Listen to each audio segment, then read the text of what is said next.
Hello and welcome back.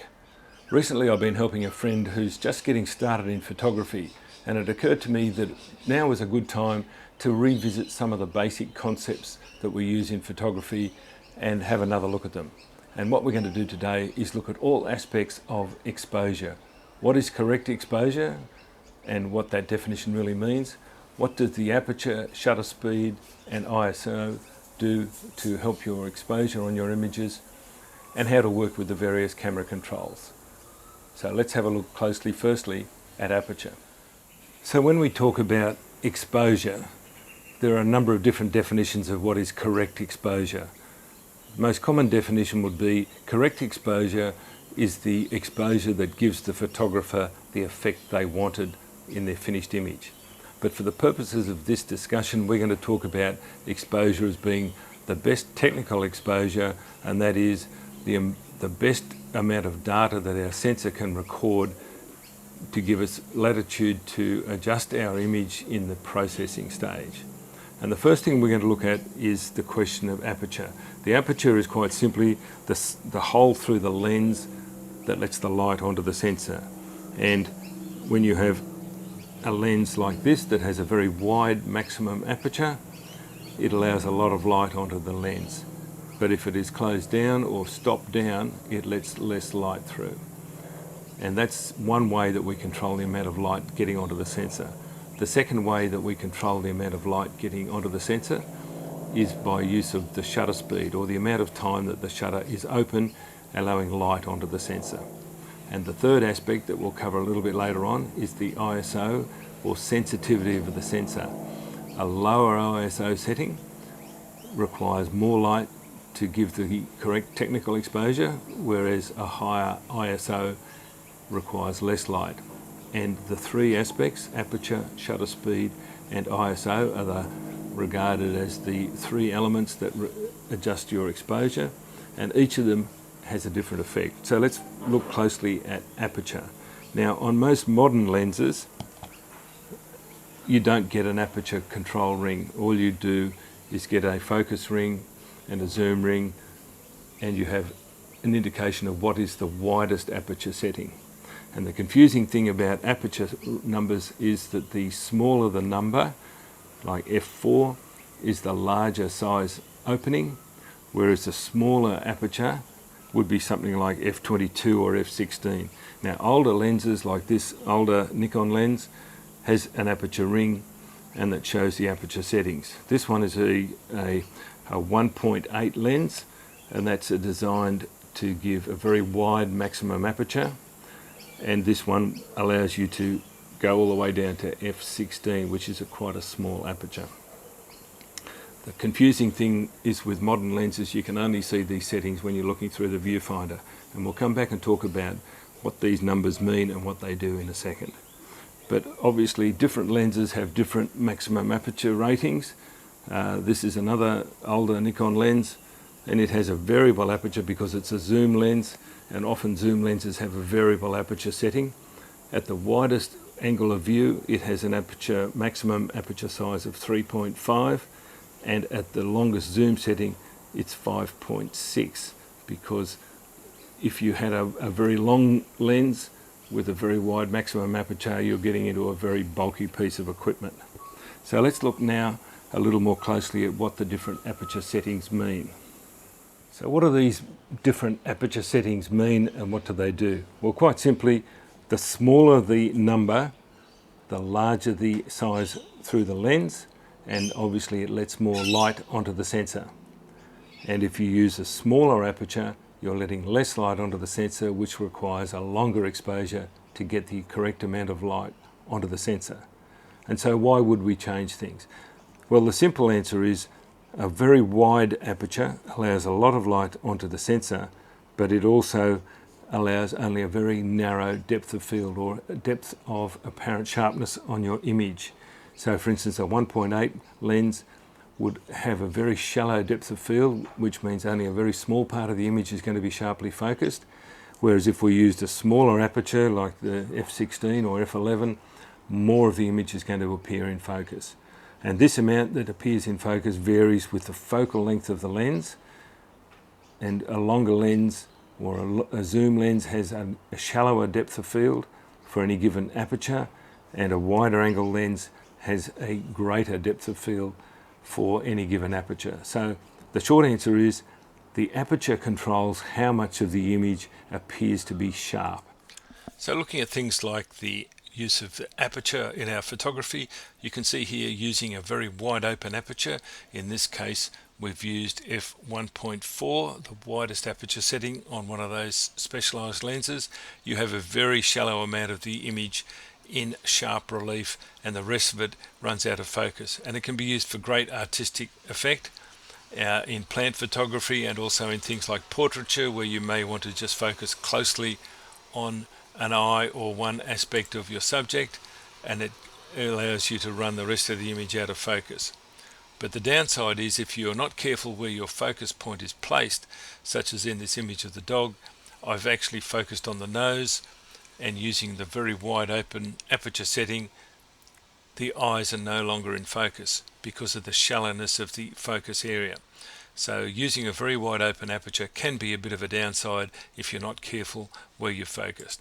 And in such things like plant photography, you can use it for great effect.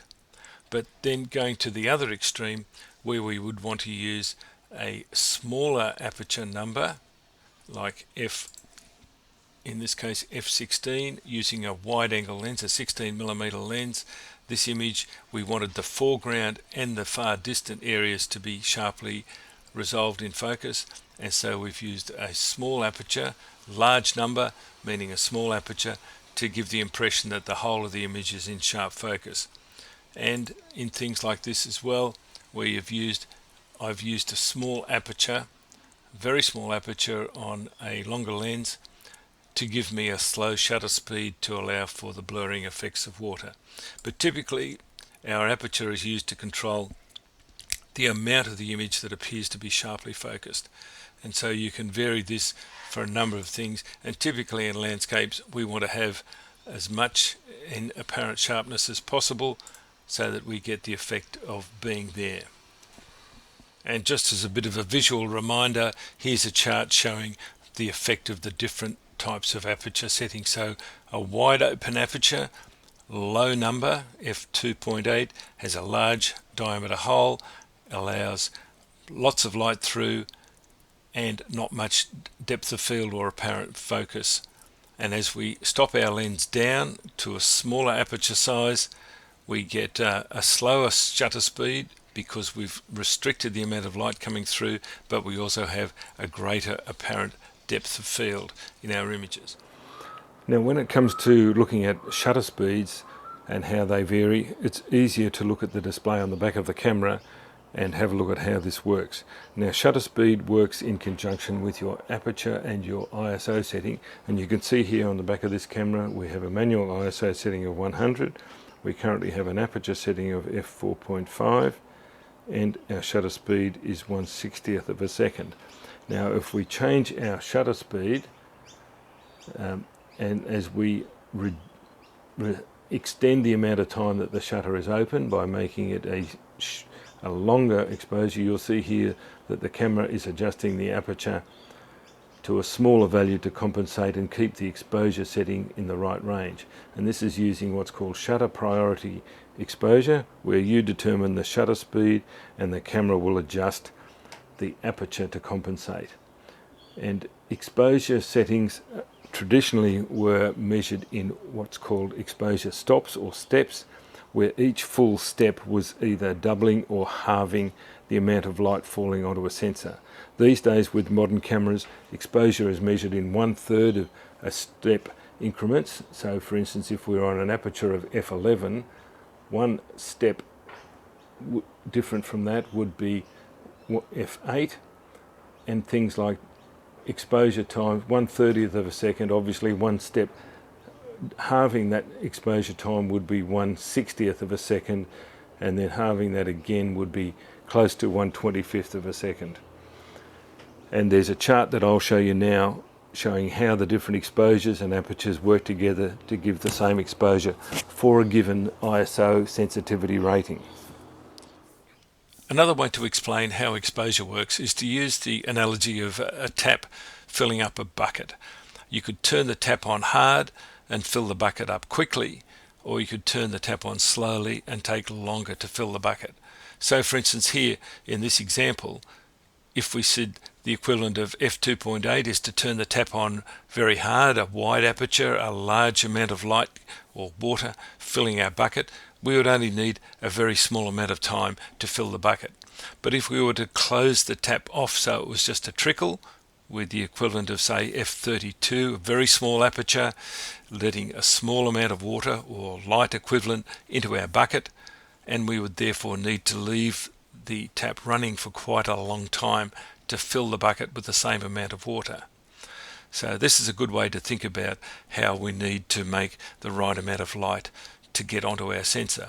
And to just have a further look at the equivalence of those exposure steps or stops, we could look at it this way. For instance, here we have a setting of 100 ISO for a given amount of exposure. Let's say that with a very small aperture, f32, tiny hole, we would need an exposure, say in this instance, of 1 second. But if we then opened up that aperture setting by 1 stop, which in most cameras these days would be 3 clicks, because we measure in 1/3 of a stop differences, but in full stop differences we would be going back from f32 to f22. We would now halve the amount of light that we need to fill the sensor. If we come back again 1 step with our aperture, we would halve the amount of light again, and so on. So if we went back from the other end of the exposure scale, if we had a lens that had an aperture of f1.4 of its maximum aperture, which is a very large hole, lets a lot of light through, we might only need 1/500th of a second to get the right exposure. But if we then close that aperture down by 1 full step, which in this case is from 1.4 to 2, we would halve the amount of light, and so forth. So each of these steps along this way gives exactly the same amount of exposure or the amount of light onto the sensor. So we could have a very large aperture and a very short time that the shutter is open, all the way down through to here where we have a very, very small aperture and our aperture is open, or sorry, our shutter is open for a longer time. And then of course if we went from 100 ISO to 200 ISO, we know that that is doubling the sensitivity of the sensor. So for the same amount of light, we would now, instead of needing 1 second to make the correct exposure, we would only need half a second. And then all the way up and down this graph, we're still getting the same equivalent amounts of light onto our sensor. So the key elements are the aperture, the shutter speed, and the ISO sensitivity of our sensor determine the settings we need to get the same amount of light onto the sensor. In part 2 of this video, we'll look at how ISO settings, metering modes, and special situations affect the way we use exposure. So come back for part 2.